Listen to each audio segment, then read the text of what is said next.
Hello दोस्तों, study बोनो channel में आप लोगों का स्वागत है। चलिए आज बात करते हैं 10वीं क्लास का सोशल साइंस का क्वेश्चन जो 2024 परीक्षा के लिए बहुत ही इंपॉर्टेंट क्वेश्चन है। चलिए वीडियो को स्टार्ट करते हैं। वीडियो को लास्ट तक देखिएगा और चैनल को सब्सक्राइब करें।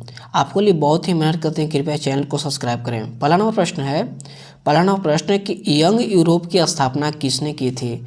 जो यंग यूरोप की स्थापना किसने किया था, तो इसका ऑप्शन है काबूर ने, बी ऑप्शन है मेजनी ने, सी ऑप्शन है बिस्मार्क ने और डी ऑप्शन है गैरिबाल्डी ने। इसका सही ऑप्शन है यंग यूरोप की स्थापना किसने किया था, तो इसका ऑप्शन भी सही है, बिस्मार्क। क्या है? बिस्मार्क ने किया था। किसने किया था? यंग यूरोप की स्थापना किसने किया था, तो बिस्मार्क ने किया था।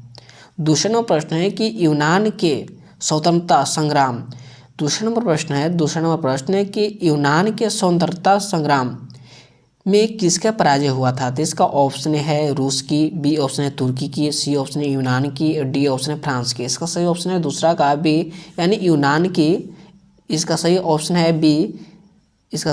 है बी यानी तुर्की का पराजय हुआ था। किसका हुआ था? तुर्की का पराजय हुआ था। तीसरा नंबर प्रश्न है कि काउंट काबूर को विक्टर एमुलियन किस पद की नियुक्त किया था। तीसरा नंबर प्रश्न है कि काउंट काबूर को विक्टर एमुलियन किस पद से नियुक्त किया गया था, तो इसका ऑप्शन सही है सी यानी प्रधानमंत्री पद से नियुक्त किया गया था। चौथा नंबर प्रश्न है कि गैरिबाल्दी पेशा क्या था। जो गैरिबाल्दी जो था पैसे क्या था, तो इसका ऑप्शन है सिपाही, बी ऑप्शन है किसान, सी ऑप्शन जमींदार और डी ऑप्शन नाविक। इसका सही ऑप्शन है गैरिबाल्दी जो किस पेशे का था, तो इसका ऑप्शन सही है नाविक था। क्या था? नाविक। पांचवा नंबर प्रश्न है कि रक्त एवं लौह की नीति का अवलंबन किसने किया था। जो रक्त एवं नीति का अवलंबन किसने किया था, तो इसका ऑप्शन सही है पांचवा का ए ऑप्शन है मेजनी, बी ऑप्शन है हिटलर और सी ऑप्शन है बिस्मार्क और डी ऑप्शन है विलियम वॉन। इसका सही ऑप्शन है विलियम वॉन। इसका सही ऑप्शन है पांचवा का सी यानी बिस्मार्क ने किया था। किसने किया था? बिस्मार्क ने किया था।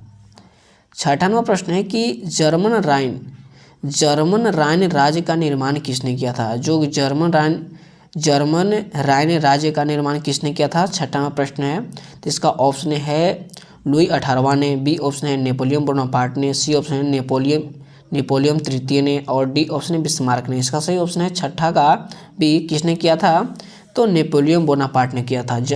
जर्मन राइन राज्य का निर्माण किसने किया था, तो नेपोलियन बोनापार्ट ने किया था। सातवां नंबर प्रश्न है कि मारी आन किस देश की राष्ट्रवाद की प्रतीक थी। इसका ऑप्शन है फ्रांस, बी ऑप्शन है रूस और सी ऑप्शन है इटली और डी ऑप्शन है जर्मनी। इसका सही ऑप्शन है सातवां का ए यानी फ्रांस प्रतीक था।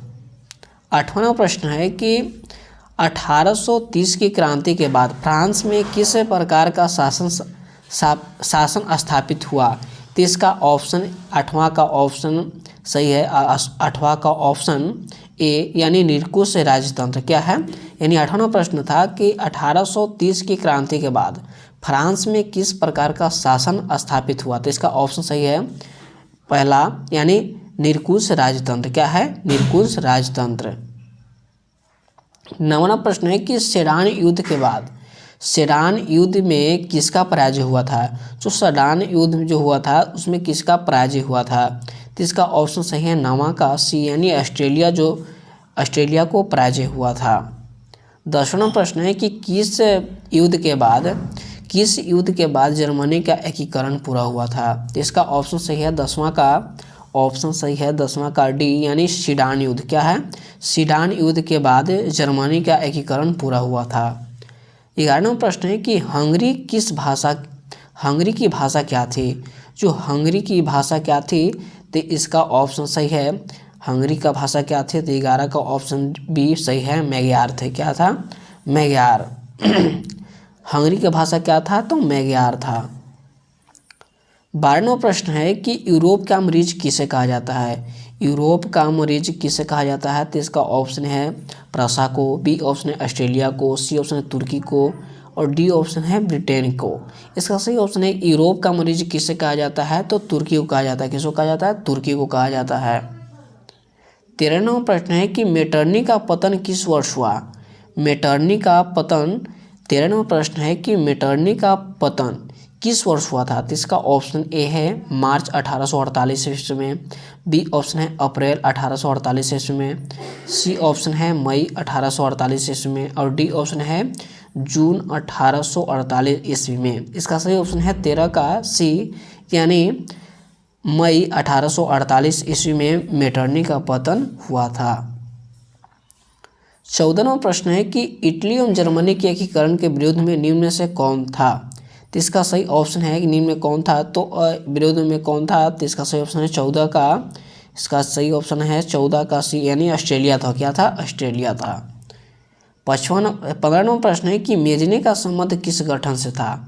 मेजनी का संबंध किस गठन से था? तो इसका ऑप्शन ए है लाल सेना, बी ऑप्शन है चेक्का और सी ऑप्शन है लाल कुर्ती और डी ऑप्शन है कार्बोनारी। इसका सही ऑप्शन है 15वां का, मेजनी का संबंध किस देश से था? तो इसका ऑप्शन सही है कार्बोनारी से था। और 15वें क्वेश्चन से हमारे वाणी को विराम देते हैं और स्टडी बनो चैनल को सब्सक्राइब करें, बेल आइकन को प्रेस करें और ज़्यादा से ज़्यादा शेयर करें। मिलते हैं नेक्स्ट वीडियो में। जय हिंद, जय भारत।